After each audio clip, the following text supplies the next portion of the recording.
Hai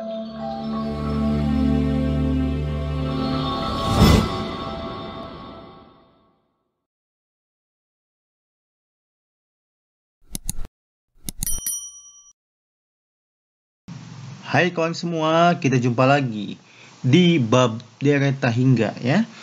Kali ini kita masuk ke materi kedua di bab ini. Saya akan menjelaskan tentang deret tahingga. Baik, kita akan menyimak baik-baik beberapa menit ke depan.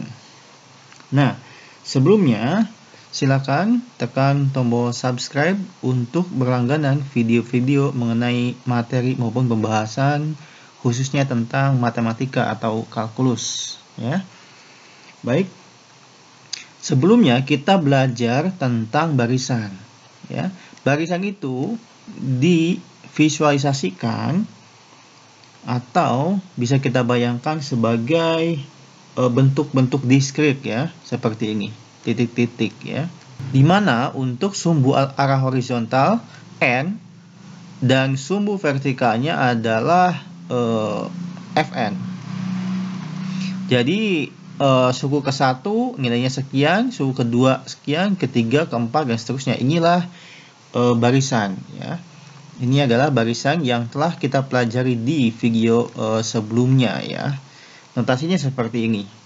Nah, sekarang kita akan belajar mengenai deret tahingga. Nah, kalau deret tahingga dia bisa direpresentasikan atau bisa kita bayangkan sebagai suatu luasan ya. Jadi luasan seperti ini. Jadi supaya deretnya konvergen, maka haruslah menuju ke suatu titik 0 ya. Supaya luasannya semakin mengkerucut ya. Seperti ini.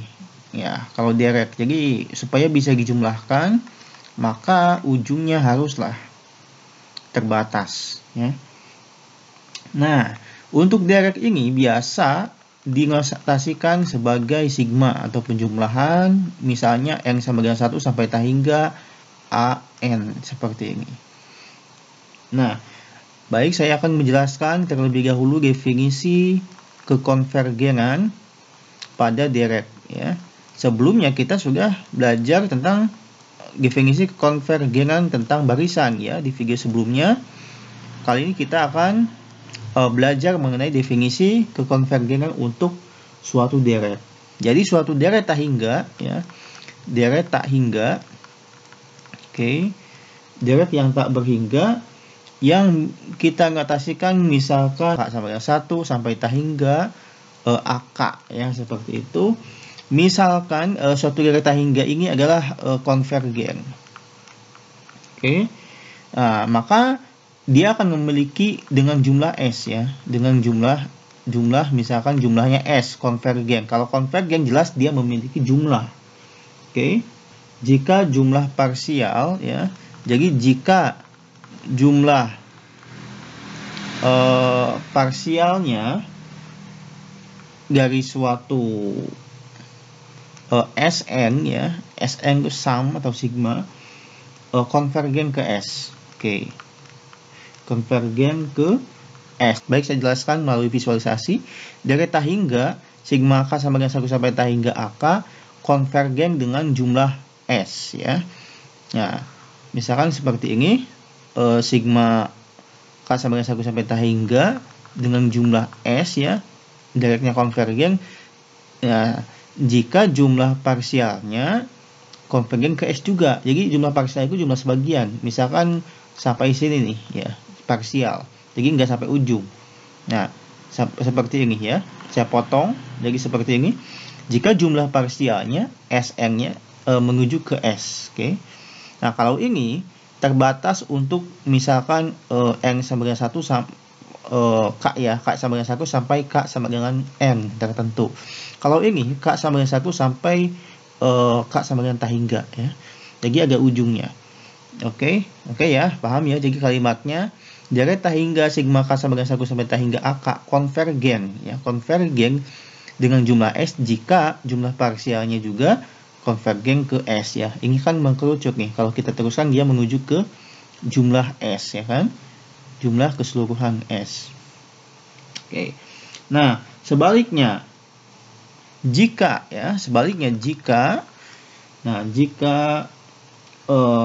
jumlah parsialnya Sn-nya dia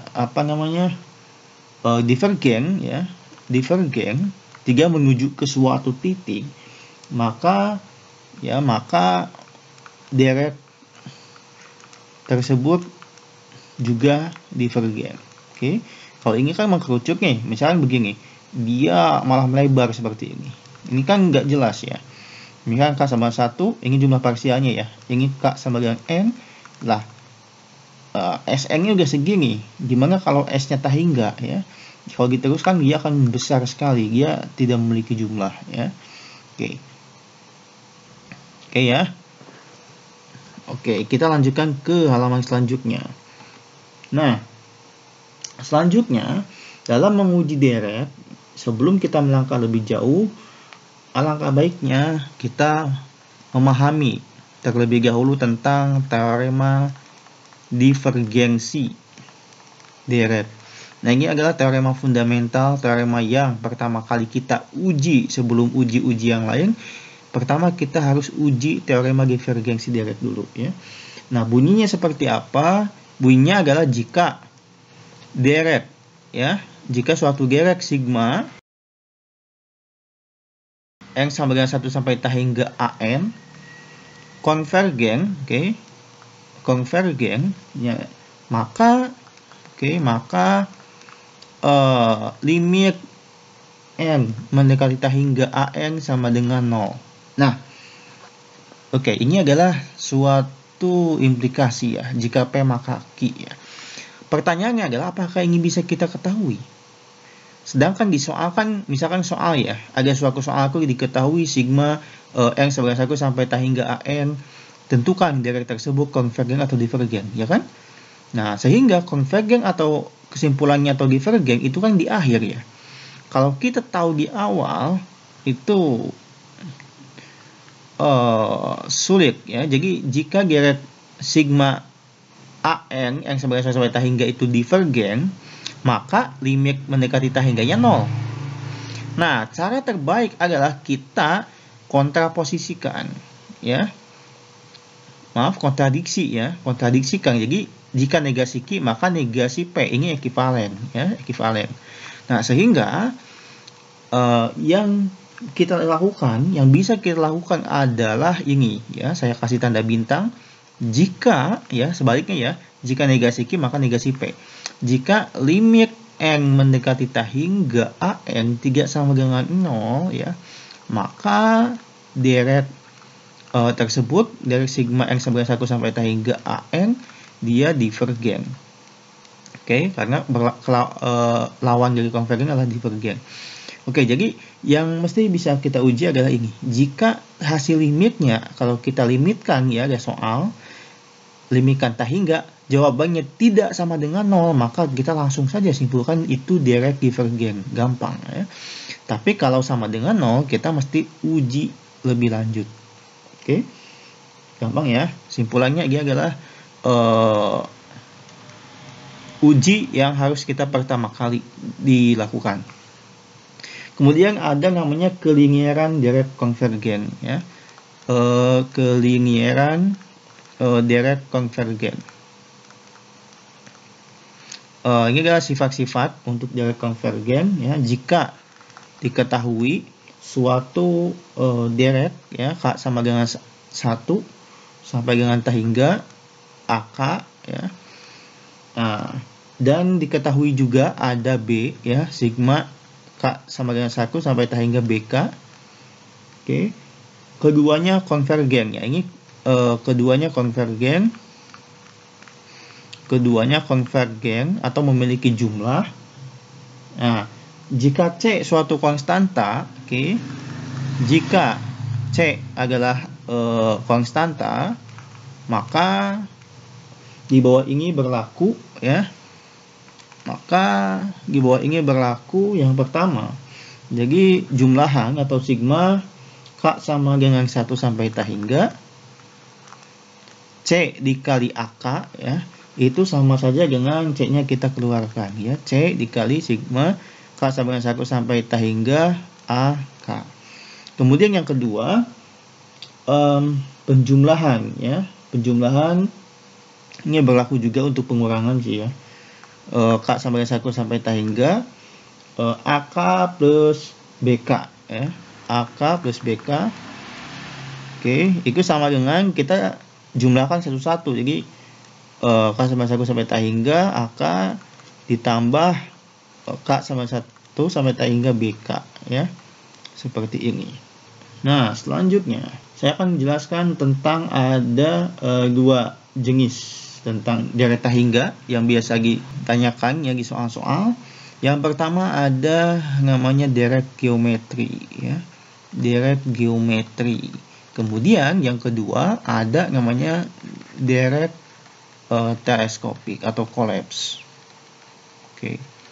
Nah, kedua deret ini biasa ditanyakan di soal-soal, tapi ini tidak asing lagi karena sudah dipelajari sebelumnya ketika di SMA. Nah, untuk deret geometri itu adalah suatu jumlahan ya, sum. Oke. Sama dengan ya suku pertama A nih. Ya, karena ini namanya deret berarti kan penjumlahan kan, ditambah ada rasio ya, A dikali rasio ya kan. Kemudian suku kedua kali rasio lagi, AR kuadrat, suku ketiga kali rasio lagi, AR pangkat 3 dan seterusnya. Oke, sampai dengan suku ke apa? Ini kan suku ke-1 nih.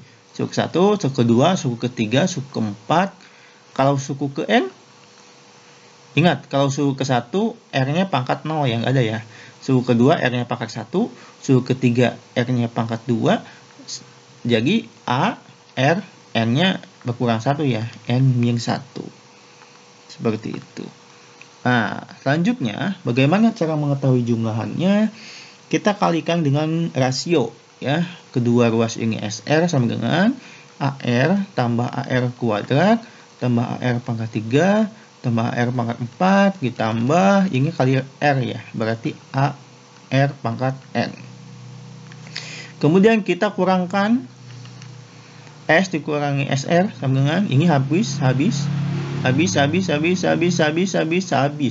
Sehingga kita punya A min AR pangkat N. Nah, ini bisa kita keluarkan S-nya, jadi 1 min R sama dengan A ya, A-nya keluarkan 1 min R pangkat N. Sehingga kita punya S sama dengan A dikali 1 min R pangkat N dibagi 1 min R. Nah, ini oke, ini adalah jumlahan parsial ya. Jumlahan parsial Sn adalah sum, menjumlahkan sampai suku ke N ya. Ini adalah jumlahan parsial. Oke. Ini jumlahan parsial. Nah, logikanya begini. Suatu deret agar dia konvergen ya, maka dia harus mengecil dong. Suku pertama harus lebih besar dari suku kedua. Atau gini aja, suku kedua lebih kecil dari suku pertama, suku ketiga lebih kecil dari suku kedua, dan seterusnya sampai suku terakhir itu adalah suku paling kecil. Oke ya, bahkan menuju ke 0 ya, paling kecil. Nah, sehingga supaya lebih kecil, maka si rasionya lah harus mutlaknya harus kurang dari 1 ya. Oke. Ya, agar dia konvergen ya. Kenapa kurang dari 1 ya? Sudah, misalkan suku pertama 2 nih. Karena rasionya kurang dari 1 misalnya setengah ya. Berarti kan 2 kali setengah 1 ya. 1 kali setengah kali setengah seperempat. Ini kan makin kecil ya. Menuju ke 0 ya, menuju ke 0 sehingga bisa dijumlahkan. Nah, sebaliknya kalau mutlak rasionya lebih besar sama dengan 1, maka divergen ya, suatu deretnya akan divergen, deret geometri tersebut ya. Oke ya, paham ya. Nah, selanjutnya ini adalah jumlahan parsial ya. Ini kan jumlahan parsial ya, N ya, sampai suku ke N. Nah, kalau jumlahan total ya, S hingga ini jumlahan total atau jumlahan keseluruhan. Oke. Jumlahan keseluruhan deret geometri itu sama dengan A satu min R, R-nya mendekati tahingga ya. Saya ingin tuliskan aja supaya mudah ya, mudah memahami ini. Mendekati tahingga ya, menuju tahingga, satu min R. Ingat, R itu kan kurang dari 1 ya. Misalkan R-nya setengah nih, misal ya, setengah. Kalau R pangkat 1 kan setengah. Misalkan R-nya setengah. Kalau R pangkat 2, seperempat dong. R pangkat 3, seperdelapan dong. Nah, kalau R pangkat tahingga, mendekati tahingga, maka ya ini besar sekali ya. Yang penyebut besar sekali kan. 1 dibagi sesuatu yang besar atau tahingga, ya 0. Ya. Oke, 0 ya. Sehingga, ya, oke, sehingga ini kan limit ya ketika si N-nya mendekati tahingga ya. R pangkat N itu akan menjadi 0 ya. Oke.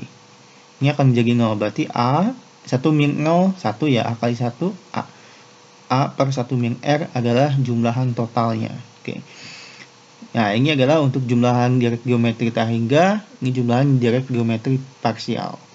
Kita satu lagi untuk direct teleskopik ya. Yang kedua ada namanya direct collapse atau direct teleskopik. Oke. Nah, direct teleskopik adalah direct yang saling menghilangkan. Oke. Nah, jadi seperti ini ya.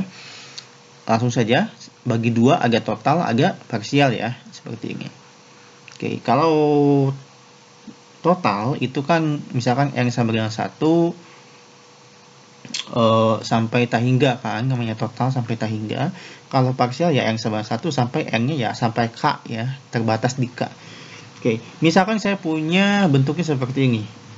1 per A pangkat A N itu indeks, 1 per A N plus 1 ya. Nah, seperti ini. Sama ini juga saya buat sama ya. Ini adalah untuk membedakan mana parsial mana total. Nah, kalau saya panjangkan ini jadi apa nih? N-nya 1 berarti kan 1 per A1, dikurangi 1 per N 1 tambah 1, 2, A2 ya. Ini yang pertama nih. Yang kedua, berarti kan 1 per A, yang kedua kan N-nya 2, berarti A2, dikurangi 1 per A, 2 tambah 1, 3 ya, seterusnya. Ini akan membentuk suatu pola. A3 min A4 tambah AN kurangi 1 per AN plus 1 ya, seperti ini. Oke. Nah, seperti ini. Nah, yang parsial pun sama seperti ini. Oke.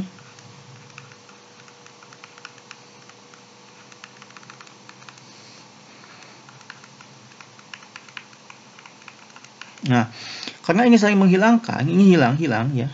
Ini saling hilang ya, ini saling hilang, sehingga hasilnya adalah 1 per A1 min 1 per A N plus 1. Ini juga sama. Ini juga sama, saling hilang, sama dengan 1 per A1 kurangi 1 per A. Oh iya, sampai K ya. Berarti ini K ya. Bukan N, ini K. Oke. Nah, ini adalah jumlahan parsial ya. Ini adalah hasil jumlah parsial. Nah, kalau jumlahan tahingga biasanya itu yang ingin menuju 0 ya. Sehingga ini sama dengan 1 per A1 ya. Kenapa? Karena ujungnya ini kan makin besar. Oke, sehingga menuju 0 ya. 1 dibagi sesuatu yang sangat besar adalah 0. Jadi untuk direct teleskopik ini adalah jumlahan total ya. Jumlahan total, dan ini adalah jumlahan parsial. Baik, sekian untuk materi direct tahingga. Sampai jumpa di video selanjutnya.